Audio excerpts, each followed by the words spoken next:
others to understand. This time around, we will be saying we want to work together.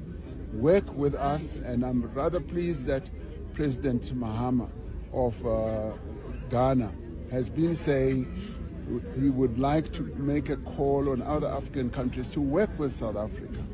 And that is precisely what has triggered our intention to send envoys so that they can go and explain the type of initiatives, type of programs that we are going to embark upon.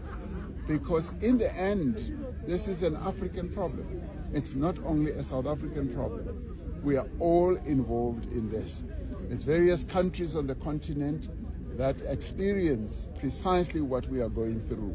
Now, because of the social challenges that our people are facing, challenges of security, challenges of the delivery of services, as well as unemployment, it brings a lot of pressure on our people, which we understand very, very well. So therefore, it needs all of us as South Africans, as those who are coming to our country, either documented or undocumented, as well as other countries, so that we work together. This is an African problem that requires African solutions.